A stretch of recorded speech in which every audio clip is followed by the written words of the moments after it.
किशन भाई, मिलन भाई, तमाम मंच पर विराजमान महानुभावों, इंडिया गठबंधन जरूर कर जा विश्वास बदल એને વિશ્વાસને આપણે જીતમાં પરિવર્તિત કરવાનું છે અને આપણે વલસાડ ડાંગની સીટ જીતવાની છે. बढ़िया ખૂબ અન્યાય સહન કર્યો છે.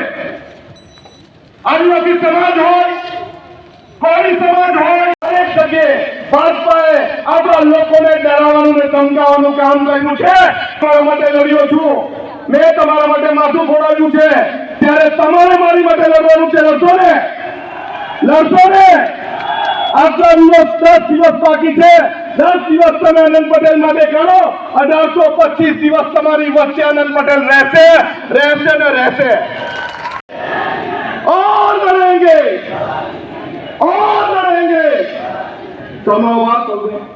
આભાર ભાઈ આનંદભાઈ. આ લોકોના ચહેરા પરની ઉમ્મીદ અને ઉત્સાહ બતાવે છે કે તારો વિજય નિશ્ચિત છે અને આજે પ્રિયંકાજીના આશીર્વાદ તને મળ્યા છે. કોઈ એવી તાકાત નથી કે આજે તને હરાવી શકે. ખૂબ ખૂબ આભાર ભાઈ આનંદ. આગળ ચાલીએ ત્યાં પહેલા આપણા માજી સંસદ સભ્ય સિનિયર નેતા કિશનભાઈને વિનંતી કરું છું કે તેઓ પ્રિયંકાજીનું સૂત્રની હાથીથી સ્વાગત કરે. ખૂબ આભાર કિશનભાઈ. प्रियंका जी, मैं आपसे विनती करूं कि आप हमें संबोधित कीजिए और आशीर्वाद दीजिए. उससे पहले आधा मिनट मैं लूंगा, आधा मिनट. हम सबको बहुत ही खुशी है कि आज गांधी परिवार के तीसरे नेता एक बार फिर धर्मपुर की पावन भूमि पे आए हैं और आप आशीर्वाद देने आए हैं. इससे पहले हमने 2 बार आदरणीय सोनिया जी की अगुवाई में उनका सम्मान स्वागत किया. दोनों बार हम जीते. उसके बाद राहुल जी यहाँ 2 बार आए और लास्ट लोकसभा इलेक्शन में भी यहाँ इसी जगह पे नहीं, यहाँ नहीं, दूसरे ग्राउंड में वे आए थे. उन्होंने खूब कोशिश की थी और आज तीसरा गांधी हमारे बीच में आया है. एक बार जोर से स्वागत करीने तालियों की गड़गड़ाहट थी हमने सम्मानिए. मैं प्रियंका जी आपसे विनती करता हूं कि आप आइए और हमें संबोधित करके आशीर्वाद दीजिए. आदरणीय प्रियंका गांधी जी. प्रियंका जी, तुम आगे बढ़ो. एक कमान, एक सम्मान, एक तीर एक कमान, आदिवासी एक समान. देखिए, चुनाव का समय है और इस समय बहुत सारी बातें हो रही हैं. मंचों पर आपके सामने बहुत सारे नेता आ रहे हैं, अपनी अपनी बात रख रहे हैं. मैं भी इस बीच अपनी बात रखने आई हूँ. आप थोड़ा दूर बैठे हैं मेरे से, लेकिन दिल के बहुत करीब हैं. और करीब इसलिए है क्योंकि आप इस महान देश की जनता हो. आपने ही अपने पसीने से, अपने खून से इस देश को बनाया. आपने हमारे देश की धरती को सींचा है और हर समय जब बड़े बड़े आंदोलन भी रहे, जब हमारा स्वतंत्रता आंदोलन रहा, तब भी आप लोग आगे आए. आप देश के लिए लड़े, आजादी के लिए लड़े, समानता के लिए लड़े. आज देखिए जो देश में परिस्थितियां हैं, मैं चाहती हूं कि 2 तरह से आप इनको समझें. सबसे पहले तो जो आपकी अपनी परिस्थिति है, जो आपका अपना जीवन है, जो आपका अपना संघर्ष है, जो रोज सुबह से शाम को जिन समस्याओं का आप सामना करते हैं, जिस तरह से आप हर रोज आपके सामने एक तरह से एक लड़ाई होती है. क्योंकि महंगाई कितनी बढ़ गई है, बेरोजगारी कितनी बढ़ गई है, चाहे परिवार में कितने भी लोग कमाने निकले, पूरा नहीं होता. जब त्योहार होता है, कुछ खरीदना पड़ता है, बच्चों की फीस भरनी पड़ती है, या कोई बीमार पड़ जाता है, उसका इलाज करना पड़ता है, तो मुश्किलें ही मुश्किलें लगती हैं सब.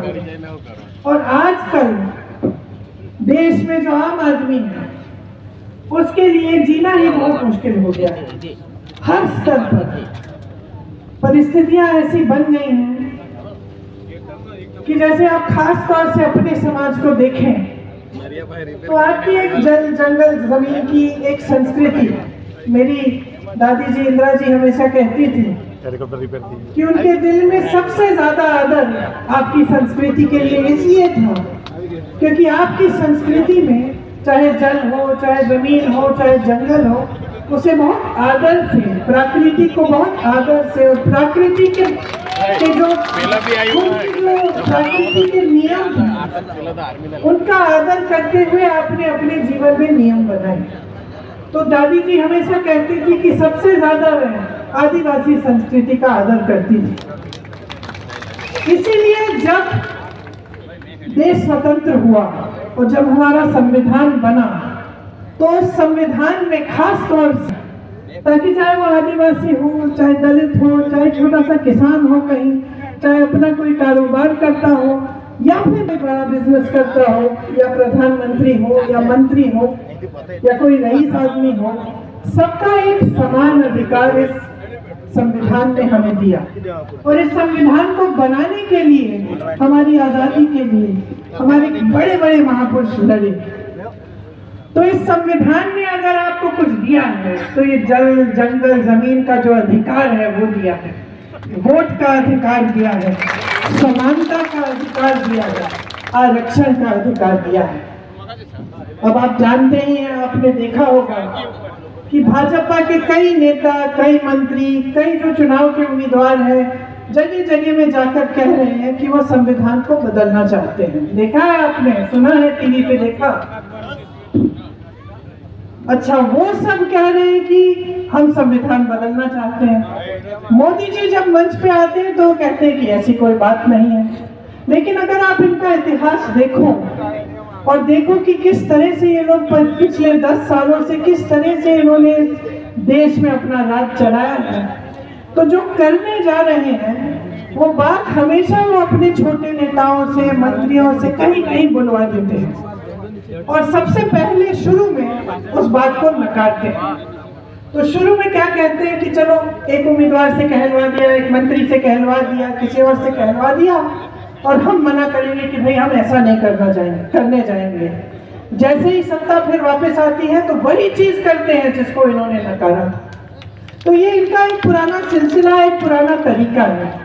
आज हमने देखा कि कितनी खतरनाक चीज कह रहे हैं कि इनके लोग कह रहे हैं कि संविधान को बदलेंगे। इस संविधान ने ही आपको अधिकार दिया, तो इसको बदलने का क्या मतलब है? इसको बदलने का एक ही मतलब है बहनों और भाइयों, कि ये लोकतंत्र को और भी दुर्बल बनाना चाहते हैं, कि इस देश की जनता को दुर्बल बनाना चाहते हैं। 10 सालों में उन्होंने ऐसा कोई काम नहीं किया जिससे हमारा लोकतंत्र, जिससे आपके अधिकार, चाहे आदिवासियों के अधिकार हो, चाहे दलितों के अधिकार, जो परिस्थितियां हैं, पूरी मीडिया बिकी हुई है। पूरी मीडिया कुछ बड़े बड़े खरबपतियों की है। आपको सच्चाई दिखती नहीं है। तो आपको कौन सी सच्चाई दिख रही है?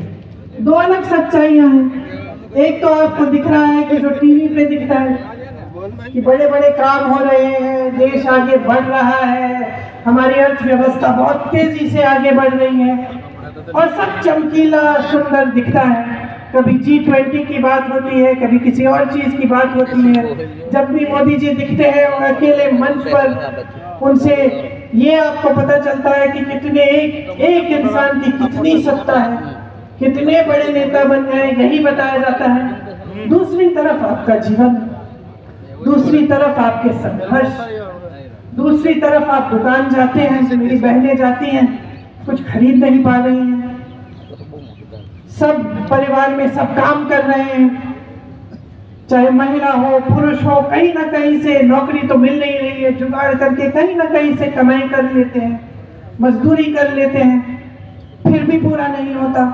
बेरोजगारी चरम पे है।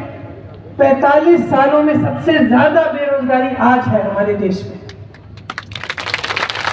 और टीवी में आपको क्या दिख रहा है?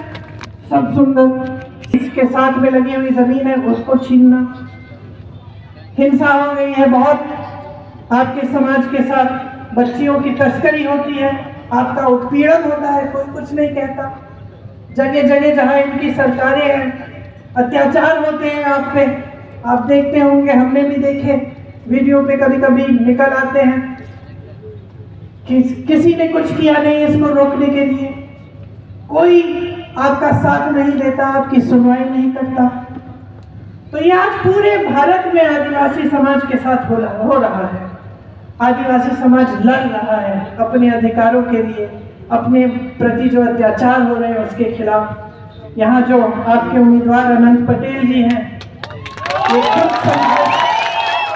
संघर्ष और आंदोलन से निकले हैं, खुद आपकी लड़ाई लड़ते हैं, आपकी आवाज उठाते हैं। शायद आपको पता नहीं होगा, बहुत चर्चा है कांग्रेस पार्टी के मैनिफेस्टो मतलब घोषणा पत्र के बारे में। इस बार हमने इसे न्याय पत्र का नाम दिया है।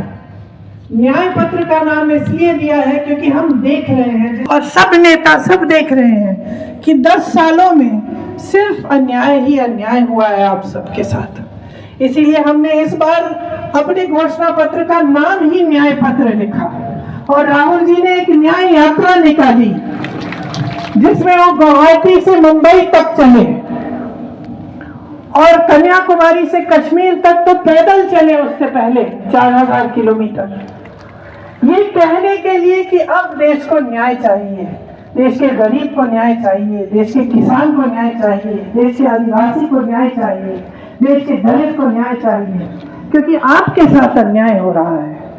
तो हमने जो नया पत्र बनाया है उसमें हमने काफी ऐसी स्कीम और काफी ऐसी गारंटी हम लाए हैं जो हम पूरा करके आपको दिखाना चाहते हैं। आपने देखा होगा कि जहां जहां हमारी सरकारें हैं, चाहे कर्नाटका में हो, चाहे छत्तीसगढ़ में रही थी, चाहे आज हिमाचल प्रदेश में है, तेलंगाना में है, वहां वहां जो गारंटी हमने चुनाव से पहले थी उनको हम आज पूरा करके दिखा रहे हैं। आप कर्नाटका में किसी भी महिला से पूछ लीजिए क्या वो फ्री में बस यात्रा करती है, वो बोलेगी कि हाँ कर रहे हैं। किसी भी महिला से पूछिए कि क्या आपको हर महीने 2000 रुपए मिल रहे हैं सरकार से, वो मना नहीं करेगी, कहेगी कि हाँ जब से कांग्रेस की सरकार आई है मुझे मिल रहे हैं। तो इसी तरह से हमने खास आपके समाज के लिए कुछ हम गारंटीज लाए हैं।